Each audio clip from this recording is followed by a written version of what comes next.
Once upon a time, in a quiet village, there lived a young man named Obinna. He was hard-working and determined to make a good life for himself. Despite his humble beginnings, Obinna worked tirelessly as a farmer, waking up before dawn to till the soil and plant crops. His dream was to one day escape the life of poverty that had chained his family for generations. He knew that education was the key to success, but he never had the chance to finish school because of financial struggles. One day, while working on his farm, Obinna met a beautiful young lady named Adaora. She was kind-hearted, respectful, and full of life. Adaora had dreams of becoming a teacher, but like Obinna, she too faced financial difficulties. Obinna was captivated by her beauty and intelligence, and soon they fell in love. Obinna, though struggling, decided to make a huge sacrifice. He promised Adaora that he would do everything he could to support her education. With the little money he made from his farm, he helped pay for her school fees, hoping that one day they would build a brighter future together. He worked even harder, day and night, with the hope that Adaora would finish her studies and they would marry. Obinna's friends admired his dedication to Adaora, but some warned him, "Obinna, you dey put too much trust for this woman oh. Women fit change once dem see better life." But Obinna didn't listen. He believed in love, in Adaora, and in the future they would build together. Despite all his challenges, Obinna remained hopeful. Every time Adaora came back from school, he would greet her with a smile and encourage her. "My Ada, you go finish school, and we go change our lives forever. Just dey read, I dey your back," he would say, giving her some money for books and food. Adaora was always grateful, or so it seemed. "Obinna, you too good for me. I no fit ever forget wetin you done do for me," she would respond, her eyes filled with admiration. To Obinna, she was the perfect woman, humble, respectful, and his future wife. Years passed, and Adaora finally graduated from university. She had become everything Obinna had hoped for, a well-educated woman, ready to face the world. Obinna was proud. He had fulfilled his promise, and now they could plan their future together. But life began to take a different turn. Adaora started to mingle with a new crowd, people of higher status, richer backgrounds, and better education. She began attending events in the city, dressed in fine clothes, shoes, and jewelry Obinna could never afford. Though she still smiled at him, there was something different in her eyes, something Obinna couldn't quite place. Obinna began to notice the small changes. Adaora no longer laughed at his jokes the way she used to. She spent less time with him, always too busy with her new life in the city. Whenever she came back, she would look at his farm, his simple life, and say, "Obinna, maybe you fit try find better work for city. Farming no go, give you wettin you deserve." But Obinna loved the land, and he trusted Adaora, still believing in the promises they made to each other. He didn't know that behind her smile, Adaora was slowly changing.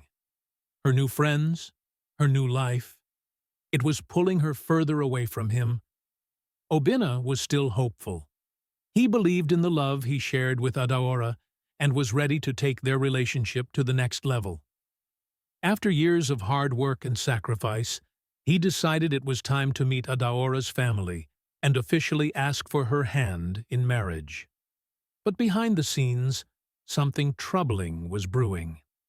Adaora's mother, Mama Adaora, had been watching her daughter's success with different eyes.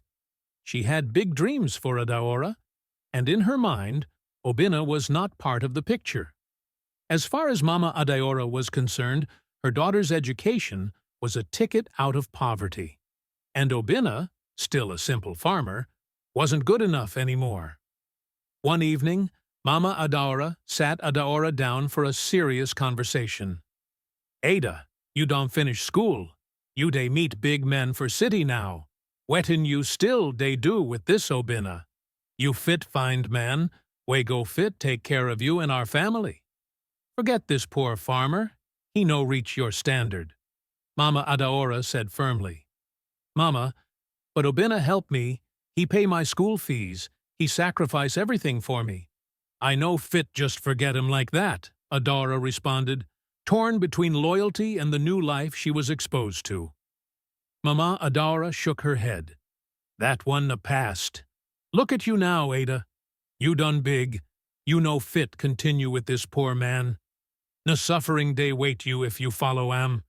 You need better man we go fit. Take care of you. Buy you car. Build you house. No, let love block your eye. Adaora's heart wavered. She loved Obinna, or at least she thought she did, but her mother's words made her think twice. After all, Obinna was still struggling, still stuck in the village, while she was meeting richer, more influential men.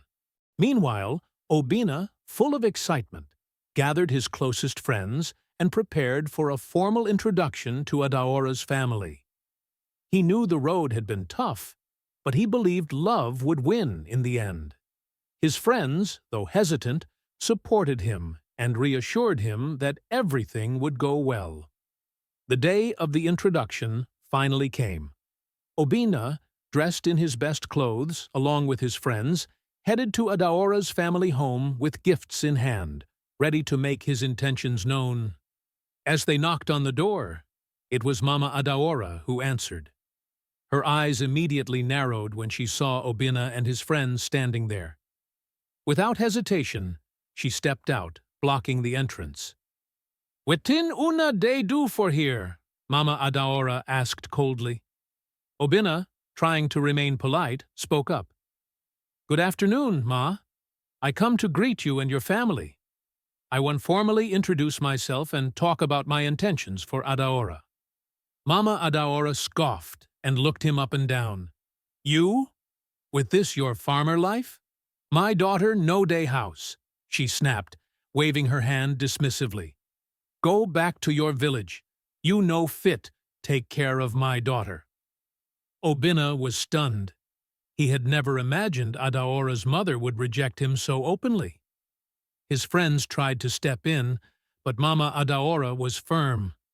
She turned her back on them and slammed the door, leaving Obinna standing there, humiliated. But as they stood there in shock, Adaora's father appeared from the side of the house. He had heard everything. Unlike his wife, he respected Obinna and appreciated all the sacrifices he had made for Adaora. "Obinna, my son!" Adaora's father called out, walking toward him. "No vex for my wife. I know say you be good man, and I know wetin you done do for my daughter. No let her words discourage you." Obinna nodded, feeling slightly comforted by the father's words, but the sting of Mama Adaora's rejection was still fresh in his heart. As they left the compound, his friends murmured among themselves, wondering what would happen next. In the background of all this, Adaora's best friend, Nkechi, had been watching everything unfold. Nkechi had known Adaora since they were children, and she had seen how much Obinna had sacrificed for Adaora's future.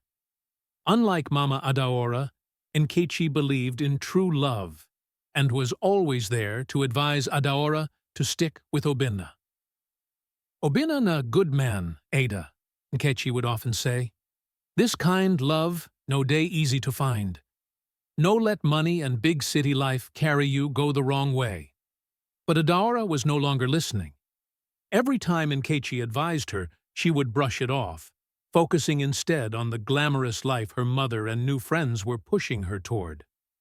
After much pressure from her mother and the allure of wealth, Adaora finally married the rich man her mother had been pushing her toward. The wedding was grand, and Adaora's mother was full of pride, singing the praises of her new son-in-law. Everything seemed perfect on the surface, But little did Adaora know that her new husband, Chuka, was not the man she thought he was. Obinna was at his farm when the news of Adaora's wedding reached him. At first, he couldn't believe it. How could the woman he had loved and sacrificed so much for marry someone else, and so quickly? The pain in his chest was too much to bear. Without a word, he collapsed, unconscious, falling to the ground among his crops. Nkechi, who was nearby, saw everything. She rushed over and knelt beside Obinna, helping him sit up. "Obinna, stay strong," she said, her voice soft but filled with concern. "It's hard, but you can't give up." Obinna looked at her, his eyes full of pain. "She's gone, Nkechi. After everything, she chose him." Nkechi didn't say anything at first. She just stayed by his side, offering quiet comfort. From that moment, something between them changed. They began to grow closer, bound by shared pain and understanding. Meanwhile, Adaora had moved to the city with her new husband, Chuka. At first, everything seemed perfect. Chuka showered Adaora and her mother with gifts, and Mama Adaora could not stop praising her new son-in-law. "He is the best man for my daughter," she would tell anyone who listened. But beneath the surface, things were far from perfect. Chuka was not the kind, loving man Adaora had imagined. He was controlling and harsh. Little by little, he started to show his true nature. One evening, after a small disagreement, Chuka raised his voice at Adaora for the first time. "You're nothing without me," he said angrily. Adaora stood in shock, not knowing how to respond. It was only the beginning of what would become a pattern of abuse. Chuka would belittle her, control where she went, and even lock her inside the house when he was not around. Back in the village, Mama Adaora continued to sing Chuka's praises. Every time Chuka sent her a gift or money, she would show it off to her neighbors. "Look at what my son-in-law sent me," she would say proudly. Adaora made the right choice. Little did she know, or perhaps she didn't care, that Adaora was living in misery. As the weeks turned into months, Adaora's life became unbearable. Chuka's abuse grew worse, and Adaora found herself trapped in a marriage that was nothing like the fairy tale she had imagined. She tried to hide her pain from everyone, even her mother, who still believed that Adaora was living the perfect life. But deep down, Adaora began to realize that she had made a terrible mistake. The man she thought would give her the world was slowly destroying her spirit. She remembered Obinna and the simple love they once shared. Could she have been happier with him? The thought haunted her. Nkechi stood by Obinna even when others whispered that she should leave him. "You are a graduate, Nkechi," they would say. "You deserve better than a poor farmer." But Nkechi didn't listen. She saw potential in Obinna, and she was determined to help him succeed. With her education, Nkechi brought new ideas to improve the farm. "We can grow more if we invest in better tools," she suggested one day. Obinna trusted her judgment, and together they started making changes. Little by little, their small farm began to expand. Years passed, and Obinna and Nkechi's hard work paid off. They built their small farm into a large, successful greenhouse, employing many workers from the village. The people who once doubted Obinna were now amazed by his success. As their business grew, Obinna and Nkechi made the decision to expand even further. They moved to the city, where they could manage their growing agricultural empire, but they didn't forget their roots. Their farm in the village continued to thrive, providing jobs for many. Obinna and Nkechi's move to the city marked the beginning of a new chapter in their lives. They now had the wealth and status that they had once dreamed of, but their success had been built through hard work and loyalty to each other. Adaora's life in the city began to crumble. Her husband, Chuka, was arrested for money laundering, and his family, who once showered her with praise, now turned their backs on her. She was left all alone, pregnant and desperate. With nowhere else to go, she was forced to return to her village in shame. When Adaora returned to the village, it wasn't the warm welcome she had hoped for. The same people who once admired her for marrying a wealthy man now looked at her with pity and judgment. Her mother, Mama Adaora, who had once pushed her into the arms of Chuka, showed no sympathy. "You made the worst choice," Mama Adaora scolded, her voice filled with bitterness. "I warned you not to marry a poor man like Obinna, but now look at you, alone, pregnant, and with nothing." Adaora, overwhelmed with regret, tried to hold back her tears. Her mother's words cut deep, but there was no escaping the truth. She had made a terrible mistake. With no other option, Adaora gathered the courage to go and beg for forgiveness from Obinna. She knew it wouldn't be easy, but she had no choice. She had wronged him, and now she needed his help more than ever. One morning, Adaora went to Obinna's farm, her heart pounding in her chest. "Obinna, Nkechi," she began, her voice shaking. "I know I hurt you both. I made a terrible mistake, but I have nowhere else to go. Please help me." Nkechi, with her kind heart, was the first to speak. "Adaora, you've been through a lot. We don't hold any grudges." Obinna nodded in agreement, his eyes full of compassion. "We forgive you, Adaora. Everyone deserves a second chance." Obinna and Nkechi not only forgave Adaora, but offered her a job on their farm. Though the work was hard, Adaora accepted it with gratitude. She had lost everything, but here she found a small sense of peace. Every day, she worked in the greenhouse, tending to the crops that now symbolized her path to redemption. Moral lessons. The importance of loyalty and patience. Nkechi stood by Obinna when he had nothing, and together they built a successful life. True love and loyalty aren't based on material wealth, but on standing by someone through thick and thin. We must learn to value those who support us, not for what we have, but for who we are. Bible verse. Love is patient. Love is kind. It does not envy. It does not boast. It is not proud. It does not dishonor others. It is not self-seeking. 1 Corinthians 13:4-5. Adaora's decision to leave Obinna for a richer man, pushed by her mother's greed, led to her downfall.